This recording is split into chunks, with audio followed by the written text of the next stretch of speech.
I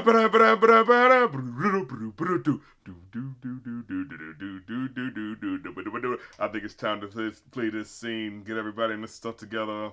Okay, 3, 2, 1, let's jam. What's going on, y'all? It's the Goin Off podcast. One more time for your mind. Coming at you, the Grammys special spectacular. It's music's biggest night. You know what I'm saying? Look, it's the Goin Off podcast coming at you not live because we're normal human beings with schedules to coordinate before we can record. So yeah, you know, you get it when you get it. Those normal types of restrictions. One day we'll figure it out. But it's the Grammys, and we're here to talk about all the worthwhile shit. Who do we start with first? Who do we kick it off with? Because today we're just covering the whole show. You know what I'm saying? Yeah. The albums can wait. You know, It's a spectacular, a star-studded event, and shit was actually pretty solid. Yeah. As far as performances, like I really want to kick it off honestly with Sabrina Carpenter because I just fucking loved what she did. That was fucking incredible. That was like, oh my god, this is the personality that I've been hearing about just like right here. You know What's what I mean? great is that I've seen videos of her stage show, and this really did capture all of the personality and entertainment of a live Sabrina Carpenter show, and really is like an advertisement for seeing her live, if nothing else. No doubt. So fucking funny. Very old school Hollywood, very like vaudeville, like 40s musical era kind of performance, with all the dancers and just these little in jokes. Like if you're not paying 100% attention, you might miss it. Like there's that one point where Sabrina is standing there and people are supposed to rip her costume off for like a big different costume reveal. And she just kind of keeps standing there, and you hear the background singers just go, "Someone's getting fired!" Like, little things like that. It's very funny. I love Sabrina. She's fucking amazing. I don't talk about her as much as Chappell, but she's definitely a very close second to me. And I love their friendship. I love their camaraderie, and just, like, they're always ride or die for each other. It's very sweet. Yeah, I loved her, just everything from like the very beginning where the awkward spotlight where she's like not in the right place and keeps moving around, and then the cane flip that just completely messes up. And so at first I thought that was just going to be like a cutesy little opening thing, like, oh, we're joking on the idea of doing it wrong. But then when she walks down the stairs and like there's like the wrong set of stairs where she just goes down, I was like, okay, that actually got me off guard. It's like, oh, this is gonna keep happening. And like, yeah, like, and then you think, okay, we're into the performances, we're done now. But then the fucking like set falls apart, and like, yeah, it's constant jokes. It's always jokes. There's like little gags with the background dancers, like her missing her cue, like waving her over to get in position.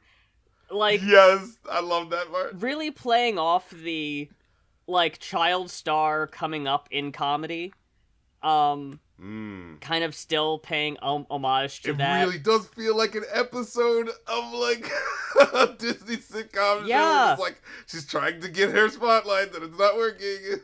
But then after the episode, they're like, the people loved it. You know, you came off so like, so you natural. know what I mean, common and down home.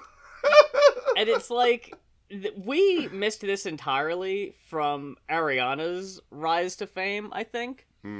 She kind of like, she was like immediately credible, I feel like. Like everyone was just like, oh yeah, she sounds great. And she like didn't really play off too kitschy, I don't think. No. There were moments along the way in some of the music videos and stuff, but I think the whole time she was kind of like very straightforward.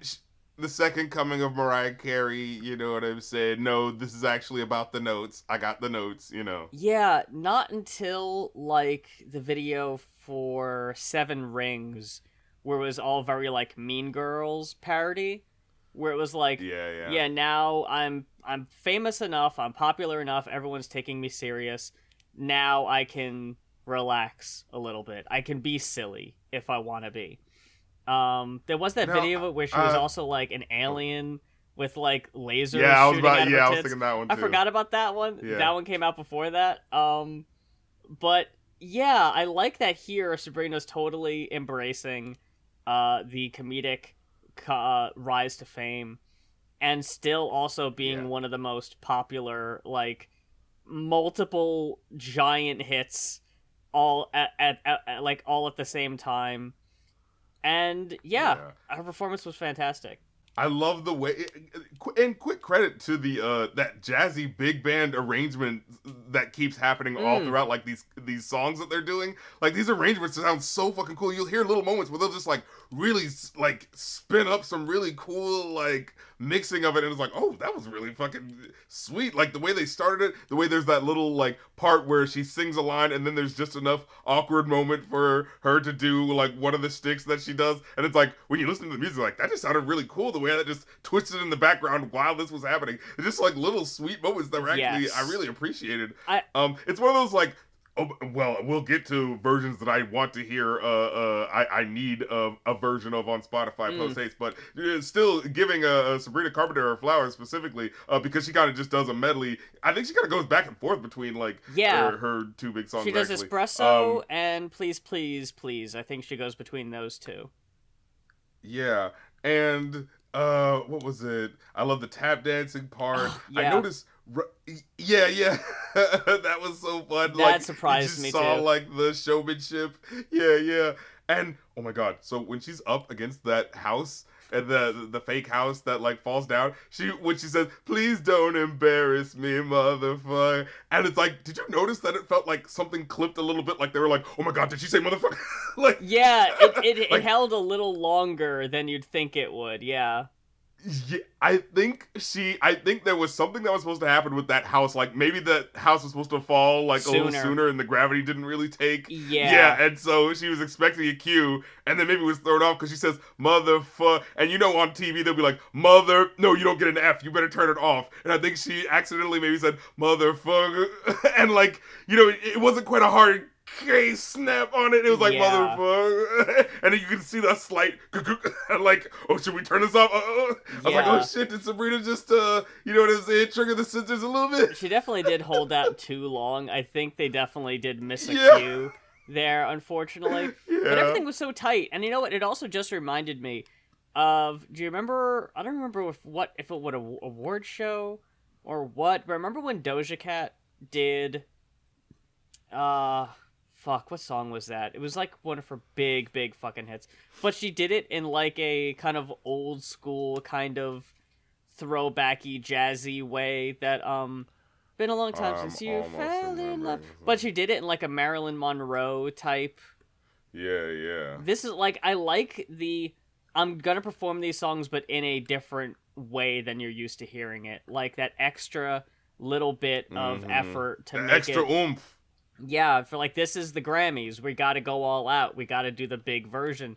And like, not everyone did that. Sabrina definitely, I think, did like the biggest version, the big example of that. And I wish maybe we got a little bit from that from Chappell. But,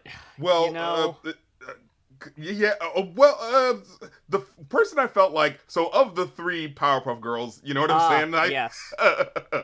I feel like, Blossom, Bubbles really showed out. Sabrina Carpenter, Bubbles really showed out. You know what I'm saying? Mm-hmm. Blossom, I feel like she had a solid performance. I feel like Chappell Roan had a solid performance. But your girl, Billie Eilish, I feel like she just, like, look, the song's a hit, and there's not much you need to do. But I felt like she was just kind of like, yep, here's the big hit. Yeah, I can just do this. And sitting there in her fucking, looking like, your fourth grade little sister's clothes, you know what I'm saying? Still looking like a punk with the fucking, what hat was that she had on, Like, it looked like she's so just like, it looks like we're in the Eternal Sunshine moment where she's like, in her younger version of herself, you know what I mean? With the type of clothes that she likes to wear, It's so weird.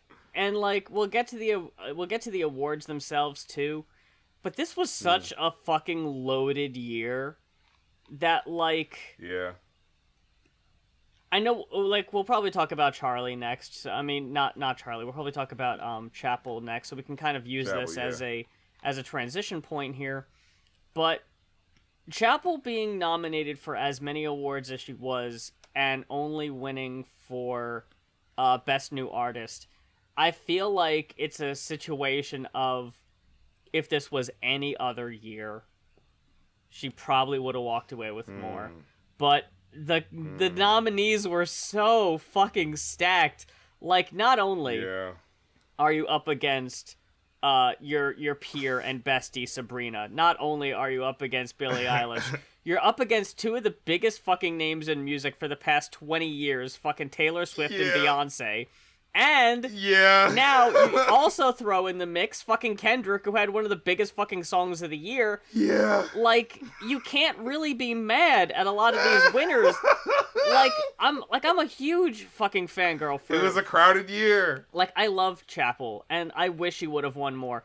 But I can't argue with most of these. Like, well, fuck yeah. Like, isn't this crazy? This is a crazy year. Like, this is gonna be one of those. I'm calling it. This is going to be one of those 1984, you know what I'm saying? Oh my god, yeah. 1999 years, you know, we're just like, man, a lot of shit was going down. Do you remember that news article that came out? I forget who published it. I think it was Stereo Gum. That more music was released in a single day in the year of 2024 than the entire year of 1989.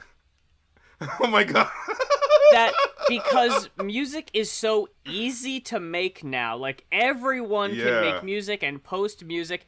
That new music is being posted all the fucking time. And you don't need a record, like a record label backing you. You don't need big money supporting you to record a thing.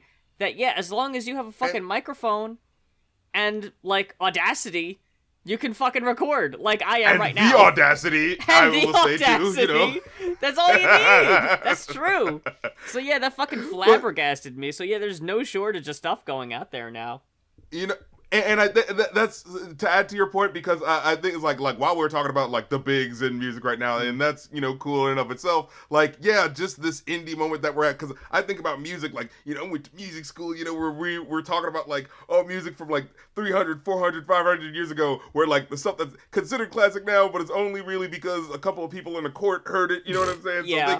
So maybe 3,000 people at most saw it, and now it's just like, stuff is just so blown open in terms of like just a global scale of what you can do with music. Like, it really is like we're on the shoulders of giants. So, you know, let's definitely take some appreciation for that. But, you know, so I feel like the underground is showing out and the mainstream is showing out. You know what I mean? In terms of like, creativity and all that fun shit. We barely just got done talking about your girl Sabrina Carpenter. I think I had one or two minutes, but yeah, not that. Oh yeah, it was just about the songs themselves, because I hadn't really listened to the songs, like lyrics like that before, and I was like, wait, is that what she's saying in that song? Oh like, yeah. What? Yeah, she says, what is it? Too bad your ex don't do it for you. Walked in and dream came true it for you. I was like, wait, that's what that lyric is? And then, I know I Mountain Dew it for you. And I was like, wait, Mountain Dew? The fucking, but it's the called lyrics espresso, here, but they're so fucking witty and clever. And they're so silly, and it really is one of those, like, it bounces all the way around to be so, like, winking at the camera that it's like, god damn it, no, this is good, I can't front on this. Yeah, seriously. When she says, look, I don't understand how that's that me espresso. How did she make that cool? Right.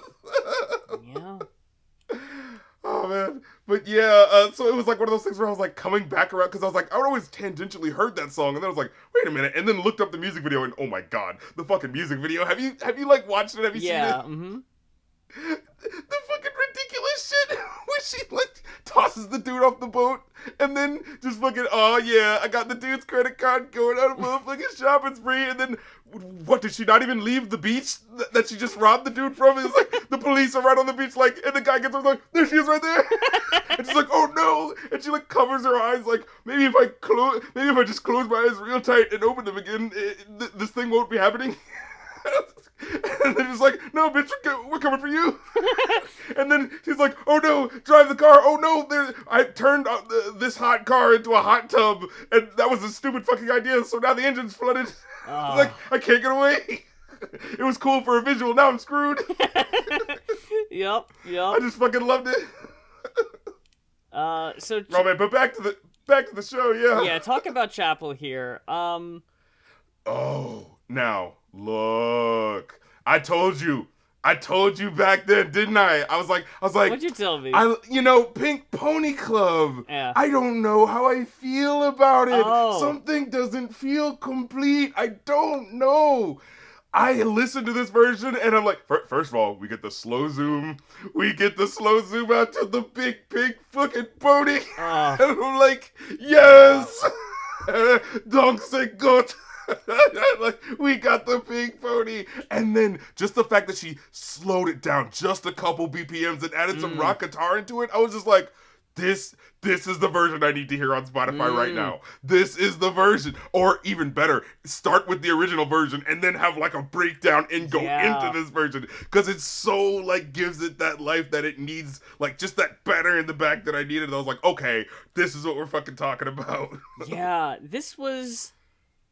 I love the whole clown aesthetic here, and having having heard the whole clowns. Explanation of Chappell saying when she was in high school and the bullies would call queer people clowns, so she was like, well, you know what, fuck it, if I'm gonna be a clown, I'm gonna be a loudest fucking in-your-face clown possible. So now she rocks the fucking white foundation and the big over-the-top drag makeup as kind of a staple of her whole look, and like championing that. So now you got a whole stage of rodeo clowns, also kind of calling back to the whole like Midwest princess whole aesthetic that the album had, and her whole thing in general, really, her whole gimmick. Just great performance. Obviously, I guess the Grammys probably has their little restrictions to an extent. I don't know if the Grammys as an organization was like, we're not chill with a trans flag on stage, but the fact that they in the background are flying pink, white, and blue flags, still kind of getting the point across of looking vaguely enough like a trans flag, was very nice. And Chappell's comments before the award show in support of trans people, and despite of every fucking thing that's going on right now, it's very important, and it definitely meant a lot. And Lady Gaga's mention during her acceptance speech was very nice. You know, like the whole discussion right now about whether or not like we're winning or losing a culture war, which I don't know if that's really necessarily the important thing to be worrying about right now, but a lot of people are saying we should enjoy what we had at the Grammys this year because we may not have it next year. I don't know where exactly that line of thinking comes from. Like, the Grammys has always been... Well, not always, but at least for the past few years, like, I don't see this audience all of a sudden, like, booing, like, a queer artist because it's, like, I don't see it becoming cool to be a bigot, you know what I mean? Like, yeah, we're not going back to like Michael Moore in '99 when people were booing him, and yeah, like, we're how not dare going you? back that far. Like, especially when so many people in the audience are queer. Like, why all of a sudden would we all of a sudden do this? But like, I know during which performance was it? I want to say it was during Doechi's. We'll get to it in a bit, but like, there's like a very gratuitous like ass shot when she, like, takes off her stuff and she's just in a bra and panties. Like, I think people are worried that we're gonna go to, like, a very straight-laced black tie affair where everything is but, like, pop culture in itself isn't regressing that way. Like, we have more, like, the pop landscape is so much more female-led, a lot more queer artists. You know, like, I mean, Pink Pony Club being performed at the Grammys itself, and just a song about celebration of finding queer community and people that are like you and how important and how much that means. Being like, I mean, I'd say if it's out of the bag, it's out of the bag. You know what I mean? Like, I don't feel think there's like putting it they're, back. They're, no. Yeah, I think it's like they can try, but it's never gonna be able to be. You know what I'm saying? We're never gonna go pre-1960s. We're never going to like after that happened. We're never gonna go pre-1980s after that era happens. You know what I'm saying? And like I'll say nah, this, they'd have to deal with that. Like I'll say this too, because like I know it's very scary for everybody right now, and for whatever reason, a lot of emphasis is being put on trans people right now. But like, it's minorities all across the board. So, like, Yeah. we're not gonna see the Grammys all of a sudden being, like, segregated. You know? Like, I think people are worried that, like, any celebration of difference and minorities and celebration of diversity is gonna go away. Like, the Grammys, I think, is always gonna be one of those safe nights. Like, that even if, like, as a whole we see less and less of it, I think the Grammys is always gonna be a place where we kind of see that kind of stuff happening. Sure. Like, that said, it will still take bold artists, you know what I'm saying, willing to push back when there are those little moments of, oh, maybe let's not do the, and then like being like, no, I hear what you're trying to do, like to be safe. No, actually, we're gonna keep pushing those envelopes, you know, like. I think I remember seeing at one point Charli XCX, wasn't there in at her performance, like it wasn't the biggest thing, but like, oh, she did like a couple of looking like it's in the club sort of thing or backstage thing, and like there's a part where like there's two people making out and she kind of stops them and it seems like she's either gonna kiss the girl or kiss the guy or kiss both, and then they just kind of don't do anything. Like that felt a little bit like they kind of muted a moment there, you know what I mean? But possibly. You know. Yeah. I fucking loved Charli's performance too, by the way. I hate that Charli didn't get more or anything. I don't even know if she won any Grammys. Well, no, she did. She did win something. I forget what it was, but like 360 should have gotten something. Look, this may be a controversial let's talk about what won. Yeah, real quick. Yeah, because going to Album of the Year, Beyonce winning Album of the Year after being snubbed time after time. I don't know if this was the one for Cowboy Carter. And this is why this is what, as much as, you know, we're giving them credit, you know, for Grammys getting it relatively right this year, I feel like this is the same thing as it is with the Academy Awards, where it's like, all right, yeah, Chappell, we'll see you in 12 years when you've had a career where, you know, now we have to fall back over ourselves to give you the award that you should have gotten tonight. You know what I'm saying? So is with this. We're like, oh, is this her Beyonce's best album? No, but now it's so much of a big thing that we kind of have to give it to her no matter what. Even despite, like, and the thing is, I am one of those people who would want to be on her side because of like, yeah, that's right, fuck country if they don't want to take it, take this, you know, record of the year down your throat, you know what I mean? Like, take this album of the year down your throat. But it's kind of like, yeah, I do kind of feel like, and someone's even explained it where they're like, oh, the first part's supposed to be like old country, and then the second part is like influences or something, and the third part's supposed to be like specifically new sound of country. Oh, yeah. But like, it still feels, it still felt a little relatively watered down to me in terms of like, it just didn't feel full enough in a way that I felt like it could have. You know what I mean? Where it's like, okay, yeah, but you like, you know, when she did the what you call it, the electro album, you know, it's not like that was like partially like, you know, EDM'd out. Like, no, it was all EDM'd out. You know what I mean? So it just feels like let's show all the colors of this angle. It just felt a little slightly too stripped down for me. But that said, it still was like definitely fun and an interesting, like, you know, move to a new direction. It just, I felt like maybe the producers could have been a little bit more creative in terms of like really like sprawling things out and really, or maybe she could have had a bit more, you know, visionary direction in terms of like really pulling these country sounds out in a way that, you know, could have been a little stronger. But like I said, it's like, I don't know, what was she up against? What albums was she up against? For Album of the Year, she won for Cowboy Carter against Taylor Swift's Tortured Poet Society, Chappell Roan's Rise and Fall of a Midwest Princess, Billie Eilish's Hit Me Hard and Soft, Jacob Collier's Jessie Volume 4, Brat, nice, which, I mean, Sabrina Carpenter's Short and Sweet, and Andre 3000's New Blue Sun, which was the real oh, that's right, left angle, whatever the fuck, like, out of nowhere kind of nominee. Like, yeah, Cowboy Carter is not my favorite Beyonce album by a very far margin. I think it was okay. Yeah. I listened to it once, and I don't think I ever went back to it. Yeah, nothing's killing Lemonade for me. Nothing's topping that, I feel. Yeah, I think that's always going to be my favorite. I like Renaissance. But, yeah, Cowboy Carter did not hit me as hard. And, like, I like the fact that she did take the risk of doing a country album. Right. And when you look at how she fucking really kind of swept the country awards, like, that's very funny to me. But see, I felt like the daggers were on the Grammys this year. You know, it's like, what are you gonna do for the country? And like I have the least awareness of country as a genre now. Like, I've been listening to a lot of country lately, but it's all been women country singers from the 60s, 70s, 80s, and 90s. Like, not much going on now.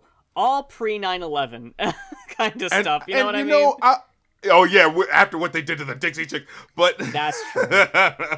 And just how everything got so fucking racist. I try to give it a chance, and it's like fucking the song I was just like Jason Aldean with "She's Driving on My Tractor." I'm like, come on, like that's so shit. Right, it's like you did exactly right. You hit right in the middle of that road for country. It's like, come on, do something funny, do something creative, do something silly. It's like I like seeing when people actually like go for real emotion or go for something really fun and funny. And I feel like, you know, a lot of these broke country dudes are chicken shit. There's one or two that are good out there. I can't remember their names right at the current moment. I think the guy who did that. I cannot remember their names. So many of their names are just like normal people names. Yeah. Like I see my girl Casey Musgraves won for Best Country Song. That I was very happy to see because I do fuck with Casey. And Beyonce winning for Best Country Album was a really great moment. It's very strange to see. I didn't realize Post Malone's album was all country. Like, I saw he had that one song. I didn't know it was all country. That's how much I pay attention to his shit. And the fact that he fucking had Morgan Wallen on his stuff, like, kind of side-eyeing that shit. Yeah. And Beyonce and Miley winning for Best Country Duo Group Performance was great. Just because fuck Morgan again. Just had every chance. Then for Best Rap Album, Doechi won for Alligator Bites Never Heal. Yes. Now, this is one of those, like, I'm down for the young, you know what I'm saying? The young buck coming up and taking it. But at the same time, as I listened to that album, I remember being like, it's a solid album. I don't think it's beating Tyler or GNX. I don't, well, I don't, hold on. I just don't know about all that. Well, like, as I'm looking at it here, it says Best Rap Album. The nominees were, according to this, unless it's, like, leaving some out, all I see is, Future and Metro Boomin, Eminem, Common and Pete Rock, and J. Cole. What? That's what the Grammys website says for Best Rap Album. Why is GNX or Chromacopia not considered it? What's going on there? Those were those late entries? Because I know Chromacopia was relatively... Yeah, that hasn't been out for very long. So, I mean, in this category, I'd be fine with Doechi beating all these fucking people. Like, no. You know what? I will say, I have not listened to any of them, actually. I haven't even listened to Doechi's. But, none of these 5 albums I listened to, but I'm definitely not listening to that Eminem album. Fuck that. Yeah, Eminem's album is definitely below Alligator Bites Never Heal. That is for fucking sure. I am interested about this, Common and Pete Rock, collaboration. That interests me. I'm sure that's a solid, respectable hip-hop album, you know? Yeah, I think that's the best cool word names. for it. I don't think it's gonna be better than that, for sure. And then Doechi also... But in terms of, like, the hype new energy that you're feeling, it's probably going to be, Doechi out of all that, yeah. Yeah. You know? Scrolling back up, I see Kendrick winning Best Rap Song. That's not a surprise at all. Not like us. It's interesting to see him nominated twice in the same category for Not Like Us and Like That. That's interesting Just a guarantee. Yeah, really just stacking the deck.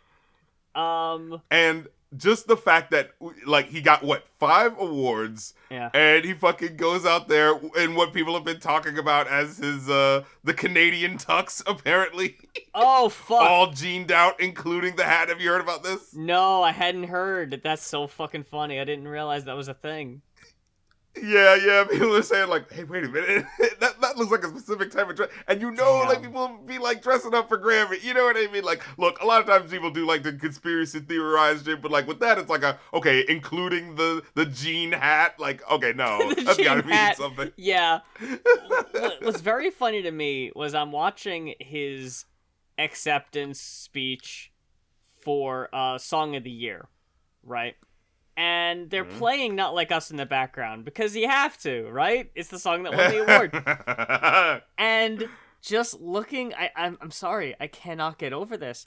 They're shooting into the crowd, and you see Beyonce, and she's swaying, and she's singing along, and as you're looking at this sea of people, you just hear, "Hey, Drake, I heard you like 'em young," and it's like, oh, god damn. Oh. And then the real kicker, the real fucking kicker is when it gets to the probably A minor, you hear the whole room in unison yell along A minor. How are you, as Drake, ever showing your face in public ever again? Wait, I've got to see. Oh my god. You see Taylor Swift dancing to it? Everyone's dancing to it. The moment when you hear the whole crowd. Good lord. Oh, this should have been the music video. Oh god damn. Like, look. I can't. I at the same time can't see Kendrick performing and also at the same time not performing this song at the Super Bowl. Like, he has to, right? But at the same time, it's like he can't, right? I thought they were going to play, like, just the hook. You'd think. The fact that they played the verse while he's walking up. You hear him taking this stage to certified pedophile, bop, bop, bop, bop, bop. And it's like, yo, this is insane. I just see the look. If I could just. Oh my god, I'm gonna screen cap the look. I'm seeing Kendrick's face right now where he's like, yeah, this for you. Like, he can't be in the audience, right? Like, if he was there in the room. No fucking way. They would have done the. Remember when, well, of course you do, but you remember when Madonna kissed Britney and Christina at the VMAs? And the audience, I mean, the camera immediately cut to Justin Timberlake looking, like, unhappy with it. That would have been the fucking tight shot on Drake. Just fuming. Just losing his fucking mind. But I mean, like, he couldn't have got, there's no way he's, like, come on. It's like, it's not like any of his shit was nominated and he's trying to see that, like, that inevitable moment. No, he doesn't need that. Or he'd be fucking getting kicked out like Kanye was. I didn't even hear that whole thing, but I just heard that Kanye was there and they didn't let him in. Like, that annoyed me. I think he just left before, like, any trouble was started, but it was kind of like a thing of like, oh, look, I showed up a girl naked. Yeah, this is a new dress. Look at my girl being all, see, I've got a hot girl. Look, see, here's a hot model who kind of looks like Kim Kardashian, but I'm totally over her. It's like, I'm so sick of hearing. You know, it just felt so desperate as soon as I heard that, like, oh, new dress. Because at first I saw the little squares on her, like, body parts in the media, and I was thinking, oh, is it, like, is she wearing a, like, black blocked dress? Like, I was thinking, like, oh, that's, like, you know, tacky, but whatever. And then just to know, no, it was just a see-through new dress. It's just like, dude, like, you know, it just felt so, like, okay, the whole point of this is just to use his wife's body to make you talk more about his shit. Like, you know what I mean? It's kind of like you don't even want to talk about it because it's so, like, just a low thing to do. Like, you know what I mean? It's not anything. It's not an interesting thing that she's wearing. It's just my wife naked, everybody. See? My wife is naked. You want to talk about my music now? No, like, and for what? Like, how much publicity did he even fucking get for that? Like, we all know what it is. Like, we can all see it for what it is. No one's impressed. No one's shocked. You know? Like, it really is just, come on, dude. You're fucking annoying. Let's just see him next year when he pulls a fucking, what do you call it? What's that movie where, like, the flesh gets ripped off of the characters? The Robbie Williams video? Yeah, exactly. That's what he's gonna do next. See, my wife is willing to rip off her flesh for you. Will you pay Look at attention her to my go! music, man? My wife is willing to do anything for you. Please listen to my music. We didn't talk about the one instance with the Chappell Roan performance where she has the audience sing along to the chorus, and everybody is fucking up, and they're singing along, and you see, who all was? You see Janelle Monae singing, you see Alicia Keys, and, like, especially after the performance, the standing ovation, like, she's fucking here. Like, Sabrina didn't quite get that same reaction. She got the laughs during the performance, but by the end of it, I think the overall sentiment was like, that was very nice, that was very quaint. But for Chappell, I think it felt like a very... She's got the glow right now. She's fucking here, this is her moment. And for her to use her platform and her acceptance speech for Best New Artist to call out the industry and call out record companies not paying musicians, not giving them health insurance. The crucial line, record companies, we've got you, do you have us, was like, yo. This was, and the whole audience is like, yup. Good Lord. Like, for how Lord. young she is, and she fucking knows that all eyes and ears are on her. She knows how to use her platform to push good for everybody. Like she knows that she's not going to get punished for this, because who the fuck would? You know? Like, she had an album come out in... What are they going to do about it? Yeah, like, I think it came out in 2022 even. Like, this album has been out for a minute, and we're still getting songs from it being played on the radio in rotation. She had Good Luck Babe, which I was kind of surprised she ended up performing Pink Pony Club, seeing as how it, like, Good Luck Babe was, like, the big radio hit. Right? But I loved it. Yeah. Fucking Hot to Go was the TikTok meme. But Pink Pony Club is the one with the message. And I'm glad they ended up going with that one, because I think it overall is the most important one of the three anyway. Like, sure, a medley like Sabrina would have been kind of cool to maybe get, you know, like, another little bit of something else. But, you know, I can't argue with that. I think it was a great performance, great showing overall for her. Great night. Like I said before, I wish she would have got more, but I think she got enough compared when you look at everything else that was going on. She is the people's champ. She's rolling in there with the $500 shirts like The Rock in 1998 doing the eyebrow. That's right. Who else we got here?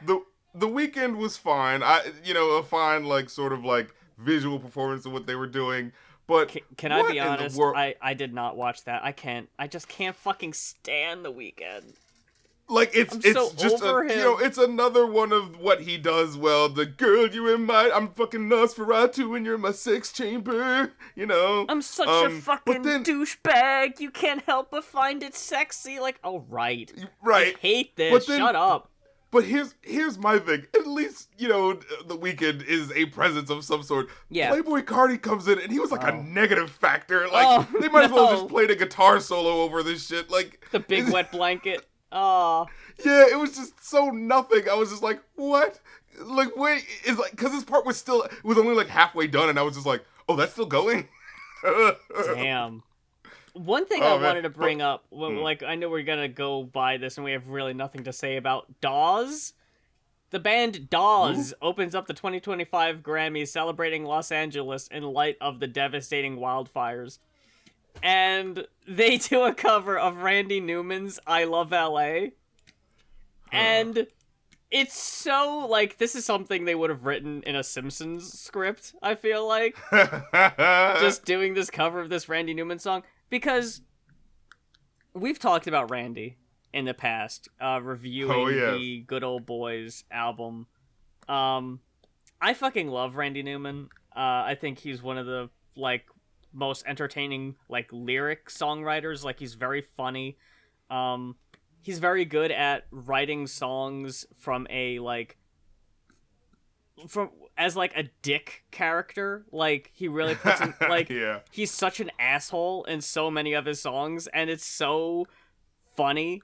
Like there's a whole song, I think it was on the same album as I Love LA, I might be wrong about that, where he talks about him and his wife going to Mexico and finding a woman to like come home and clean his house, and he's like bragging about this, and he's so sleazy.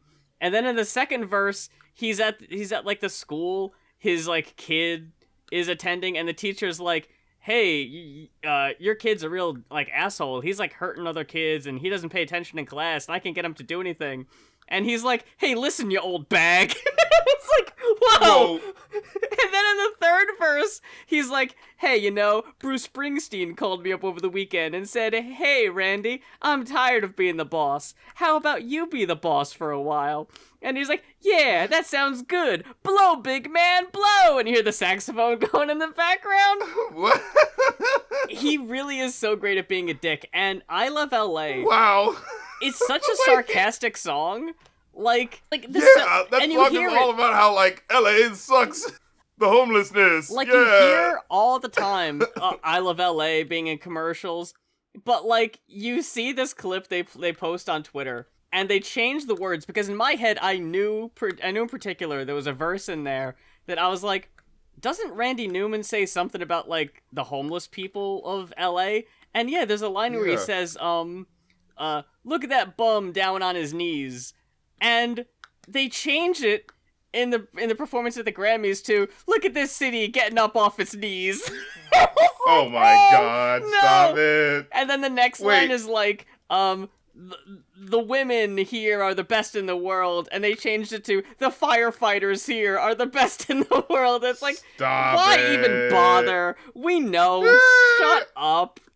But so afterwards, what else was there? Doechi's performance was pretty good. I loved Doechi's performance. I loved her grabbing her leg and holding the mic with it through the leg holder. You know what I mean? That was really cool starting off. And I like how on this, for the Grammys, they kind of had a little jazzy remix, pump and chip. Because it kind of starts off, you hear just the boom, boom, boom, that little synth stab. But then you hear the orchestra really start playing with it in a way that, like, fills it out. That sounds really cool. Then they, what was it? Oh yeah, then there's like a double of Doechi at one point. Because there's one part where, like, another person, like, there's a whole bunch of, like, just Doechi clothes around her. And then one person is, like, rapping into a mic. So my brain was going like, oh, is that her? It's like, but that doesn't say. And then it's like, there's a moment where she drops out and then she actually shows up and it's like, oh. I was like, wait, was that was you? Who was that other clown? It's like that Michael Jackson Super Bowl halftime show where the multiple Michael Jacksons jump out of the screens. It's like, oh, the real one's in the middle stage there, though. Oh, how's he getting over there? I don't have too much to say about the Chris Martin in Memoriam section, but I did want to mention it. Because, you know, I don't love Coldplay, right? I've never really fucked with Coldplay too much. I will say, though, Chris Martin does have a really fucking amazing voice. He sounded great here. I don't know the song he was performing, but I gotta take issue with the In Memoriam segment because I think it's kind of fucked up. So it opens with a montage for Liam Payne from One Direction. And, like, no one else is getting that. Right. Like, Liam Payne gets a montage and everyone else just gets the picture on the thing? Like, something about that just kind of felt like, why is he more important than everybody else kind of thing? And, like... He's the most popular... I mean, also especially because, like, and I don't want to get into, you know, too much shit, but, like, shit came out about him being a dick. Like, he was kind of an asshole. But what kind of annoyed me about the audience is that, like, they were applauding during certain people's pictures up on the thing. And then you just see other people who, like, were lesser known and not as widely known. And, like, they weren't getting applause. And it's like, can we just not applause anyone?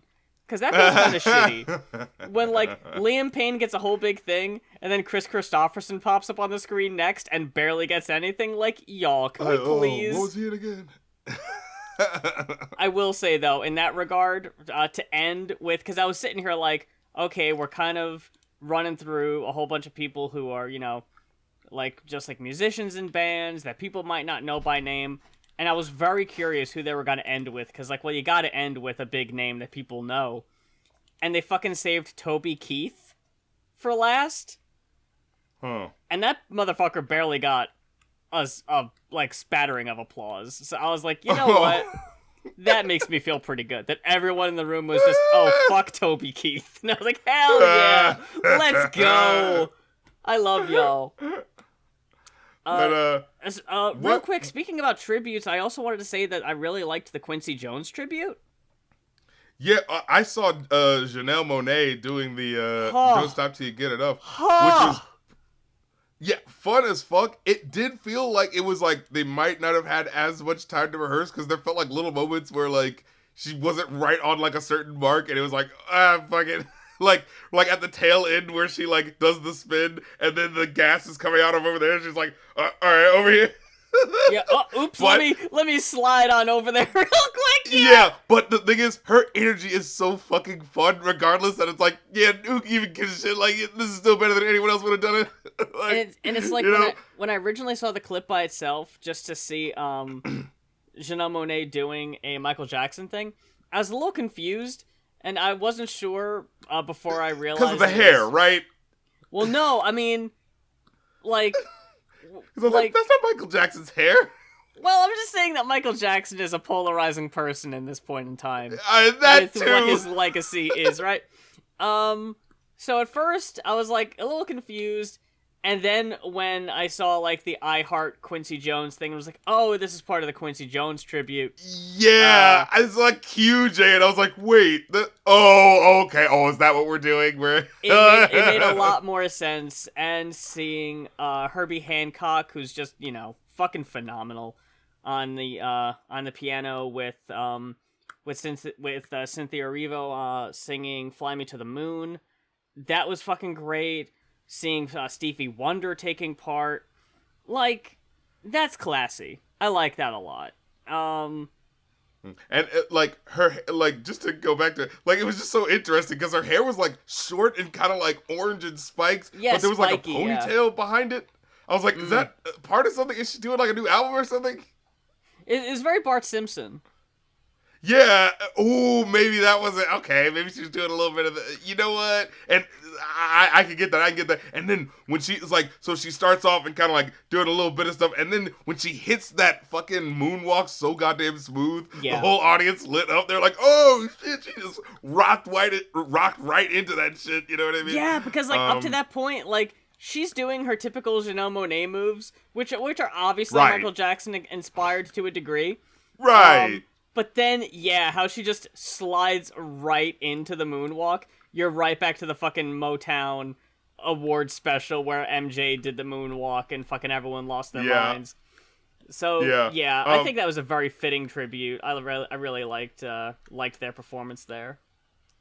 The last one I want to bring up is the Lady Gaga and Bruno Mars song. Because at first I was thinking like, oh, it's going to be their song about how the super slow song about how they'll die together. I don't want to hear that. I was just like, I love Lady Gaga, right? Like, I'm a stereotype, and I don't care who knows it. But she's a legend. Of course!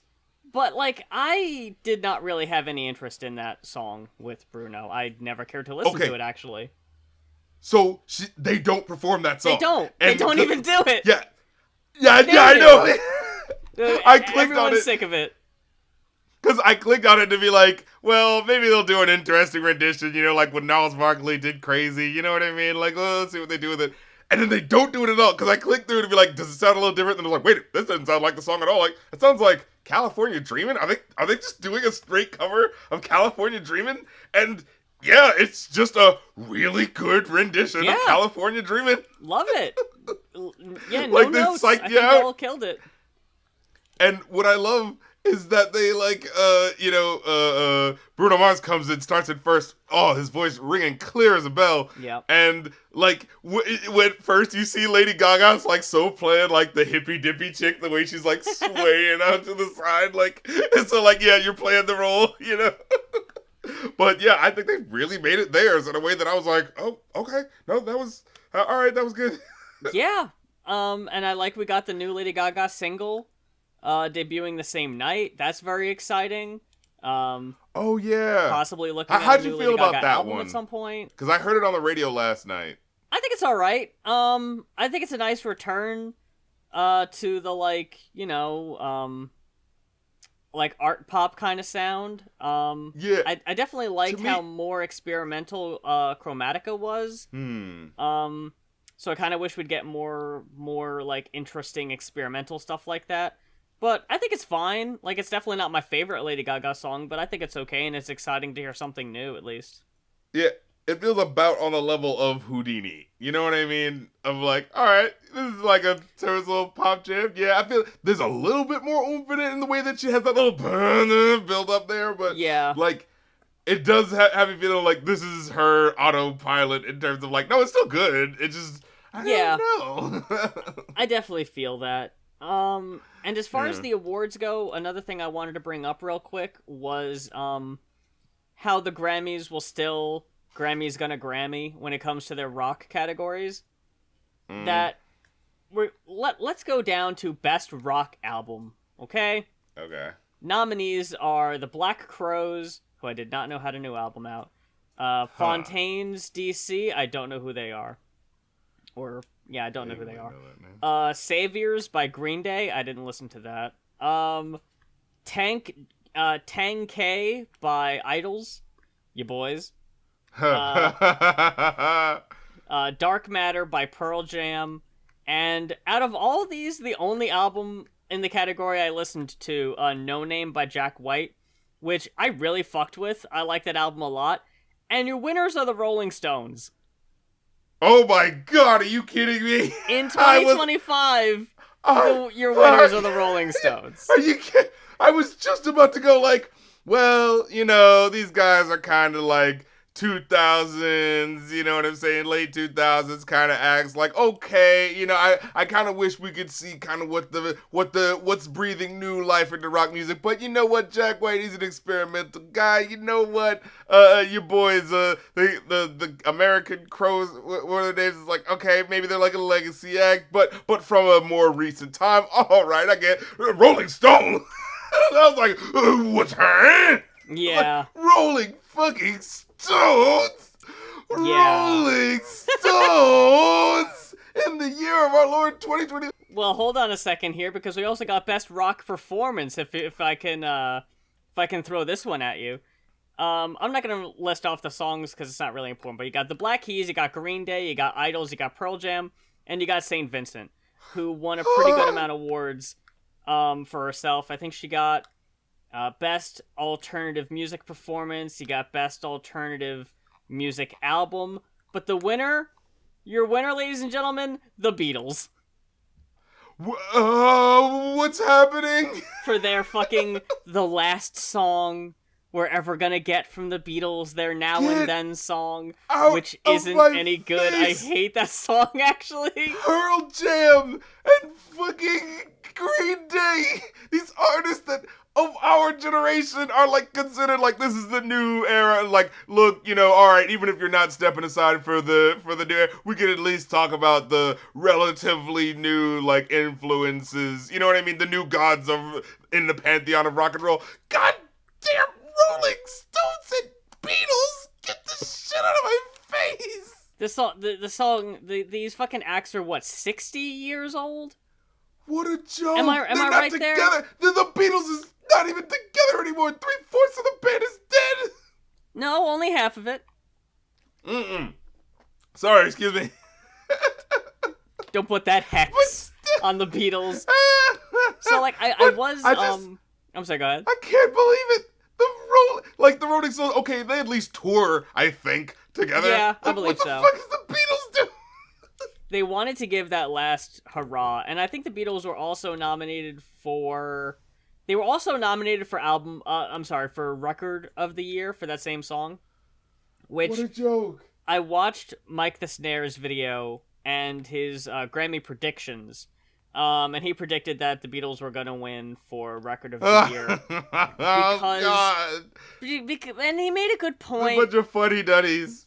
Well, also, it's like, this would be the last chance, very likely, to give the Beatles a Grammy and have them come up on stage and accept, a song for the other two that aren't with us anymore. And I'm glad that they didn't take that opportunity to kind of cop out. Because honestly, like, there's no arguing that the Kendrick song was taking over. Like, that was every fucking where. Right. And the Beatles song was it was really a if you know type of thing. If you were in the right spaces, you would have seen it, you would have heard it. But that's not crossing over, Like, not everyone heard that thing.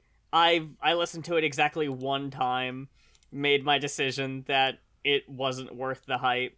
And that was it. It's for the novelty of it. This isn't for the, oh my god, this song is blowing up. Even if it's not like the hottest song, it's still whoa, wow, what another interesting venture into the world of the Beatles that we didn't get to see another color we didn't see. Sure. You know what I mean? It's just dull. It's dull. It's obviously it wasn't released for a reason, that kind of thing. Like, we weren't missing anything by not hearing this one. And it definitely was just a kind of, hey, we got the Get Back documentary series out. People are talking about us again. We got this song we could, shape up a little bit with some, there was the whole AI discussion because Lennon's vocals were cleaned up a little bit using AI technology. But, like, if you look at it, like, the more I think about it, so much of what we do would be considered AI technology anyway. Like, me doing my fucking noise reduction in Audacity, like, that's gotta be some type of form. An automated thing, yeah. Yeah, like, I mean, I think, I understand and I agree a lot of the hubbub about AI is justified, and I don't like how widely it's being used to create new stuff. But it's used as a tool in those kind of things. I think that's fine. Yes. I think there's a good argument to be made for, like, there was an age where you had to, like, shape the wood yourself in order to get the easel and the painting equipment that you needed in order to paint something. And now we kind of have this era where you don't need to make all the equipment just to be a painter, right? You can just kind of have the stuff made for you and stuff like that. So, like, we reach a more refined era of that. So, but that is still all in service to the artist being able to, like, create more efficiently and to get paid for their work. And like, so when it is being used to create more efficiently and help get paid for the work, I think AI is good. When artists, like, we hear about Disney animators having to work like hours on hours getting arthritis and all that shit, like, I do think it should be only fair that they should get stuff that allows them to do stuff easier. But they should still be compensated for the creativity and all the stuff that they're putting into it to still, give us the ideas and stuff like that. That, you know what I mean? So it's like, yeah. I was also looking at... I'm sorry, go ahead. No, it's just we're in a world where we don't fucking, like, where the powers that be don't care to make sure things are distributed right. They just want to be like, oh, how soon can we cut out the middlemen, those pesky artists? You know what I mean? Like. Oh yeah, totally. Instead of what can actually help serve them, yeah. The last award I was going to mention was Lady Gaga winning for Best Pop Duo Group Performance for Die With a Smile with Bruno. Like I mentioned earlier, I'm very glad that she did the Trans People Are Not Invisible speech. That was very nice and meaningful. But looking at the nominees here, I'm looking at Levi's Jeans, Beyonce featuring Post Malone, Gracie Abrams featuring Taylor Swift, Guess, Charli XCX and Billie Eilish, and The Boy Is Mine, Ariana Grande with Brandy and Monica. I don't think Lady Gaga and Bruno should have won that one, but that's just me. I think Lady Gaga at this point, because of her work with Tony Bennett. Tony Bennett. God damn it! Thank you. Yes. When they did like 2 albums together. Yeah, I think doing the albums with Tony Bennett gave Lady Gaga the Grammys cred that if she's like, it almost kind of made her a safe pick because of Yeah, that work. I noticed that where it's like, and I'm sure that's fine for her. I'm sure that's something that she wanted to fulfill, but it does kind of feel like a bit like, this feels a little bit below your abilities, but okay. Like, I think that's why, like, Chromatica was such a breath of fresh air, because it's like, I totally... And, that other one we ended up reviewing on the show, her, more, like, Joanne? country album she did. Really early on in the show, I think it was. Was it Joanne? Yeah, the Joanne album. Which I like more now that I go back and listen to it, but, like, I like it for what it is, not really, you know...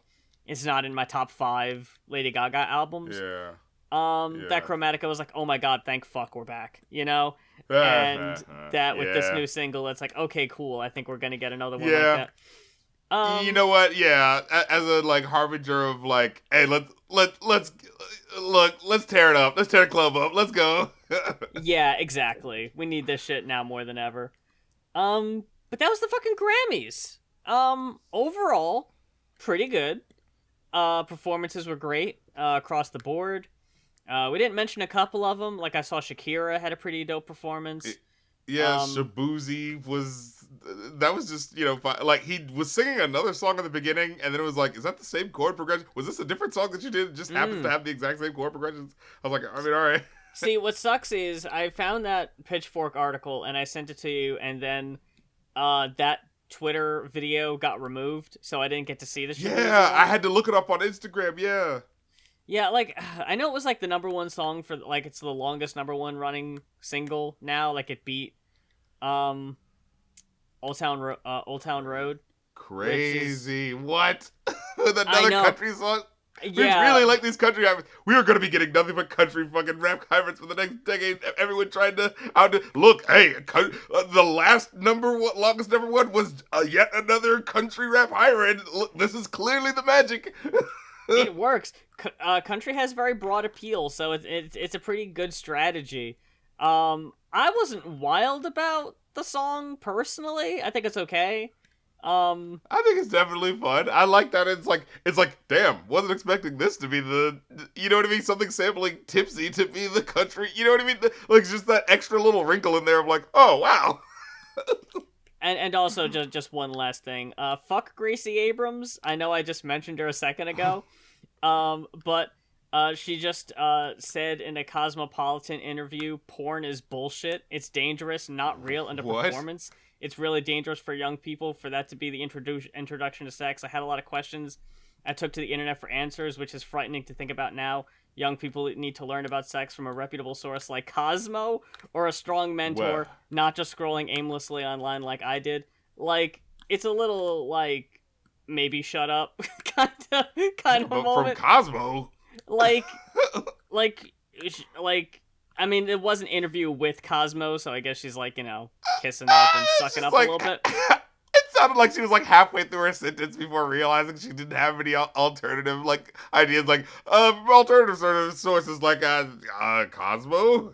I think it's just personally so shitty that, like, when sex education is getting rolled back in the country to not talk about how important that is. Like, I don't know, maybe mention how, like, when you say reputable sources, maybe actually talk about, like, that type of shit and how that should be taught in school, but I guess that'd be too controversial for her ass, so she just wants to shit on an entire profession, so yeah, fuck you, that's shitty. But I just wanted to throw that out there, because I just saw that, like, right before we started recording, and it was like, that just stuck in my craw. So when I saw her being nominated with Taylor Swift, I was like, oh, I know you, fuck you. I know your name. I recognize you from 20 minutes ago. But yeah, we're gonna be back again talking about the Super Bowl, huh? That's right. Yeah, biggest what? Oh, sports biggest night. Tarara boom So we're gonna be talking about the halftime show, the Kendrick halftime show. Maybe some commercials. I don't know how much of the show I'm actually gonna watch. Yeah, no, I'm definitely, R-matey, you know what I'm saying? Ooh, dude, I don't know if anyone saw my tweet about this, but I just wanted to talk about this real quick. Neb and I were talking about trying to figure out when the Super Bowl was going to be. This was like a couple weeks ago, right?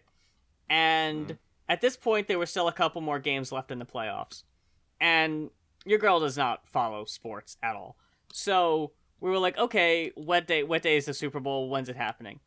And I saw that it wasn't until, next weekend.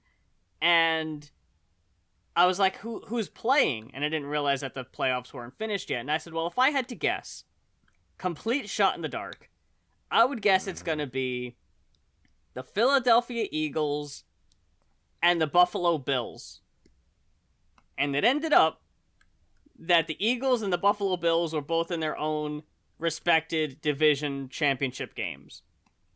And for the first time in years, I sat there online and I was following intently, being like, please, if my predictions come through, I'm never going to stop talking about this. I'm going to throw a fucking Super Bowl party for the first time in my life. I got to make a big thing about this. And when the Eagles won their game, and I was like, oh my god, this is it. This is fucking it. But then the fucking Chiefs ended up ruining my whole goddamn bit. and it didn't come to fruition. So no Super Bowl party. I don't give a fuck.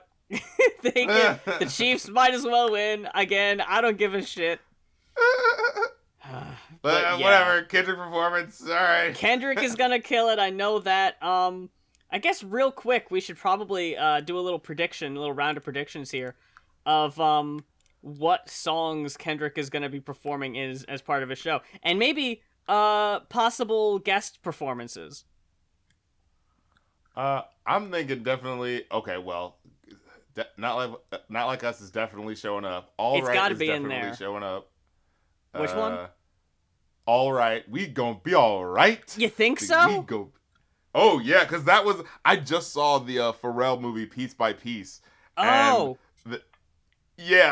And they brought up that song, like, in 20... Because I remember it being like, oh, yeah, I get... Like, shit, that was, like, the big hit. And, yeah, Pharrell was on that shit. And I remember listening to that album and being like, hey... That sounds like, look, my sister listened to a lot of Pharrell, so I know what Pharrell's voice sounds like. And I was like, that sounds, but they're not saying it on the credits, so I guess it's not, but it really does sound. And then when they just came out like, oh yeah, no, that was him, I was like, I fucking knew.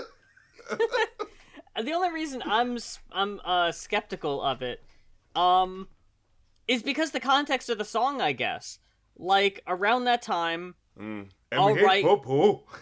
Yeah, especially, like, All Right was the fucking anthem to the whole, like, George Floyd protest, from what I remember. Wait, no. George Floyd was murdered after, right?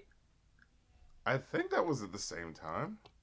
All Right was in reference to, that, I remember 2015. Yeah, but it was the next year when the protest started happening when it became the sort of anthem when people were saying it in the streets. Right. What year? George Floyd. Okay, yeah, George Floyd was murdered in 2020. That's right. So it's before. Okay. Was it the Fredericksburg? Why am I not remembering? The fact that there's been so many. I know. I feel so bad about this. Is that I'm having such a hard time placing it. Sandra Bland? I mean, there was a lot. There was Jesus. 2015 Baltimore protests were protesting the Freddie Gray. Freddie Gray? Oh, Freddie Gray, wow. Man. Jesus Christ. I just got that right as you said it. 2015, I remember there was one locally that got a lot of press. There was a whole string of very highly publicized, very highly reported on murders of unarmed black men by police. Yeah. There was a Daquan somebody. There was a really well-dressed guy, I remember. And yeah, All Right was the anthem for that, but that was also around the same time of the Colin Kaepernick protests. That's right. So it feels like opening. My prediction: they bring out Colin Kaepernick. Yeah, like if Kendrick brought out Colin Kaepernick, like You like, it feels like it would have to be part of it, but it wouldn't. But that's why I'm like a little skeptical that Alright would be in there. But maybe. Like, it's hard to deny that it is one of his most popular songs, so... Well, they did do the ad where SZA throws the Powerade on Kendrick, so she's definitely showing up. Okay. I like that. I think some TDE members, like possibly Schoolboy Q and Absol, you know what I mean? Yeah, I think they're a safe bet. Like, swimming pools doesn't fit. Maybe Money Trees. Doing Poetic Justice wouldn't be right because of Drake. So yeah, Be Humble. Yeah, that one's coming up. Fuck! That one's coming up. Yeah, Humble's definitely. Maybe DNA. Maybe DNA for like that first intro. TV Off. TV Off has got to be there. Oh, sure. Mustard! Come on, they're not 100%. Missing that opportunity. Like, maybe Squabble weird. Up. It's weird because they announced the Kendrick performance before this new album dropped. Oh, yeah, so, like, these weren't guaranteed hits yet. Yeah, I'm wondering if they're going to be included or if they're too recent. Like, I don't think anything from Mr. Morale is going to be included. Yeah, I don't think there are any huge hits off of that I don't think there was. Yeah. Lack of the Berry. There's an outside chance of that one. What about that fucking, what was the name of that song? The big hit from the, Black Panther All soundtrack. The Stars. All the Stars. Panther, yeah. Yeah, I think that might be in there. SZA showed up, so, you know, maybe. Yeah, SZA might do the fucking chorus, yeah. Might do Like That, because that really blew up. Yeah. He might do the Mother F the Big Three. Oh. Big Me. Yo, if we get a Not Like Us, Meet the Grams, like a little medley of the Drake trilogy. What's the other one I'm forgetting? 616 in LA, maybe. Euphoria. Yeah, Euphoria. Okay, God, yeah, I forgot there were 4. Oh, no. God damn. Yeah, if he just like hits all of them in quick succession. I'd have to turn his TV off. Look, I was just picturing Drake's definitely throwing the Super Bowl party, right? Like, he has to. Yeah. That TV is turning off and everyone has to awkwardly go into the other room during the Super Bowl. Like, they all have to go into it like, okay, let's go to a different bar. Oh, the halftime's just about to show. Yeah, well, you know. Let's go to one where they can't say the big game's name, you know. You know, I just recently realized why people can't say you can say Super Bowl apparently, but not if you're marketing. Like, you can't make money off saying the Super Bowl. Like, you can't say, "Hey, we're running a sale in honor of the Super Bowl," because that's using the Super Bowl as a promotional tool. There, you have to say the big game. But if you're just like on the news or something and you say like, "Hey, the Super Bowl is coming up," that's okay because you're not making money off of it. I don't think. It's a very weird gray area. At least I think that's how it is. Maybe. Like, I know we're fine, because, you know. No one gives a shit. Yeah. No one gives a shit. God damn. But, you know. The fucking FCC. We caught him. We caught him, boys. They've been watching us for years. Oh, no. They slipped up. They thought it was over. For us to slip. They waited until we had 2 or 3 episodes of the show left, and they said, you think you're getting to 370? Sorry, boys. That's it. You're done. Oh, but that about 2 days before retirement. Ah, no. Damn it.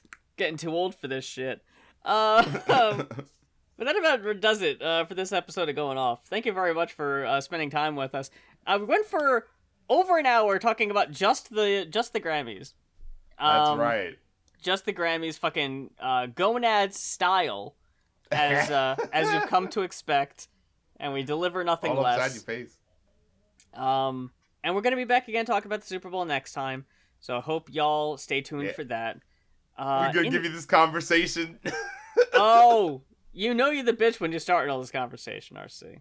That's what I've learned with all the executive orders. That's what I've learned. You know you're that bitch when you start all this conversation.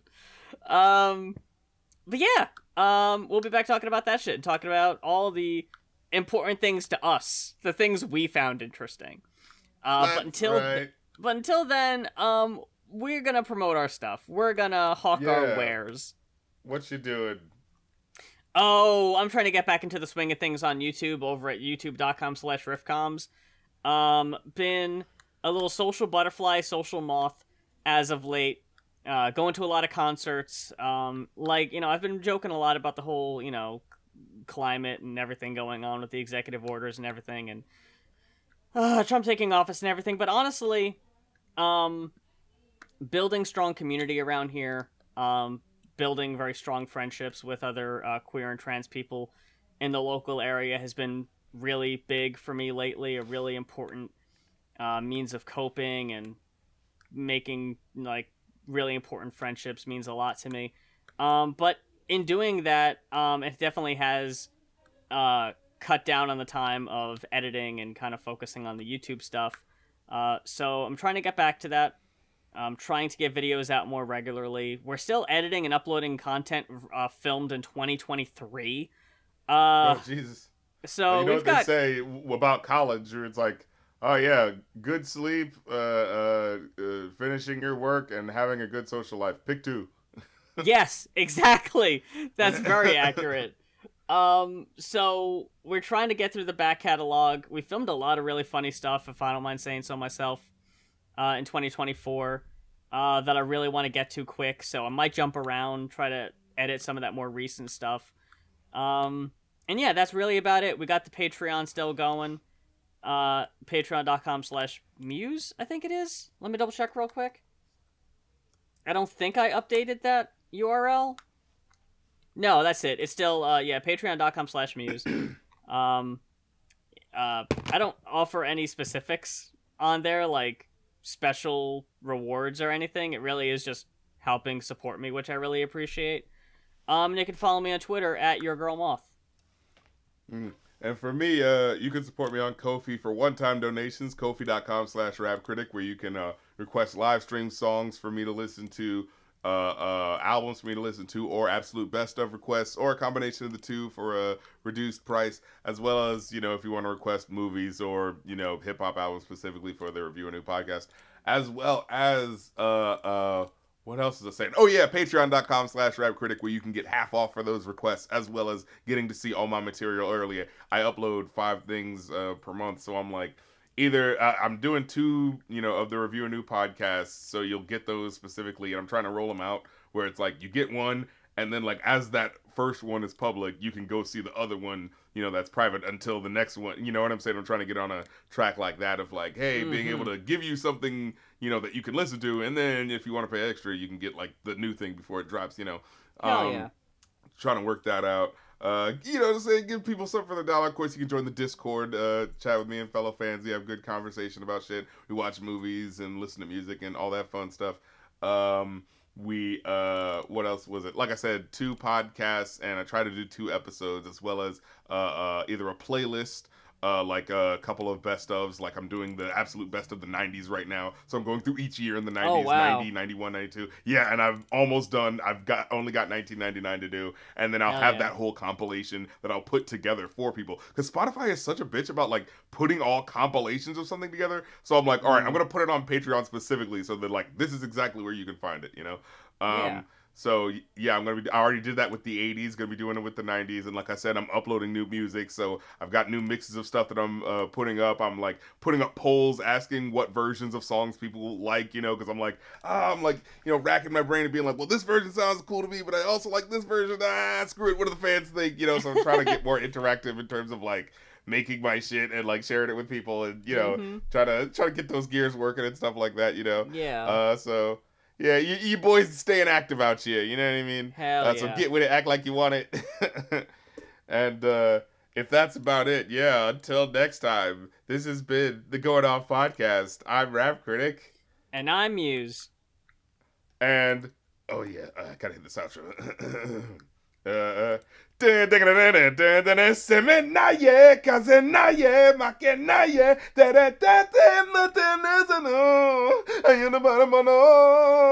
you know that one? That's the fucking the Outlaw Star intro theme.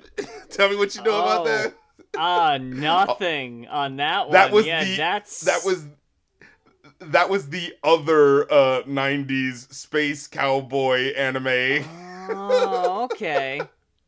And I found out later on that like both of these animes are just like marketed specifically to Americans. It's like, what do Americans like? They like space and cowboys, right? Yeah, make some shows for that. And I was like, God damn it, we do like that. That was like y'all gambled correctly.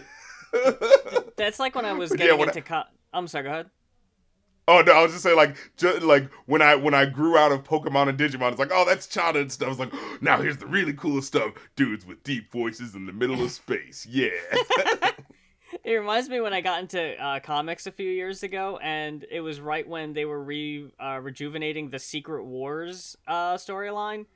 And I found out that in the, whatever it was, 80s or 90s, when they did the Secret Wars and they had the whole Spider-Man and the black suit whole thing, they did a test focus group or whatever on what words boys thought were the most interesting. And the two were secret and wars. And they're like, okay, we're naming it Secret Wars because boys love those words.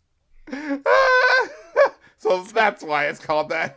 It's like, God, yeah, all about marketing. It was all about marketing, and it fucking worked. God damn it. But yeah, sorry, I had a little scratch in my voice there. It was kind of like your girl Money Long. We didn't even talk about that. And you know what? I was so pissed. I like that whole thing she was doing. Yeah, because like I saw they played just that clip, and at first I was like, wait, is it just... Like, because I thought they were, on that website where you gave me the link, they just had like 7 seconds of her singing, and it was just someone making a Twitter post to be like, here's her singing, and she's wearing this nice dress, and it looks like the dress from, someone pointed out the muses from Hercules. This is what it looks like. I was like, it totally does, but hey, that's that Whitney Houston, respectable singing sort of thing. And she sounded like, what pissed me off is that like she actually had a pretty good recovery after that bit. Like you could hear her voice messed up, and like she like just kind of like went away for a second to kind of like pull the mic away for a second to like maybe get her voice footing back on. But it was like why did they highlight that part? And because like I went to go see, it's like, how bad was this performance? And like it was a little pitchy where her low notes were kind of pushed into a little bit. But like honestly, I think the rest of the song wasn't that bad. But honestly, what's funny to me is that what she won for was a BET performance. It was specifically, it says this song BET performance, and I was like, oh well, let me go see that one. And that performance is absolutely incredible. So I want to give her flowers right now, because it's kind of like annoying where I was like, oh, what did she crash out? What happened? And then it was like, oh, she just kind of had a minor thing that she kind of recovered from, and the original performance was actually really good. And it's like, oh, now I feel bad. One more. So yeah, that's me putting myself out there. I'm going with my rough cut, in honor of Money Long. You know what I mean? Are we both still recording? Are you still recording? I'm recording, yeah. Okay, I have one more thing to mention that we can leave in here.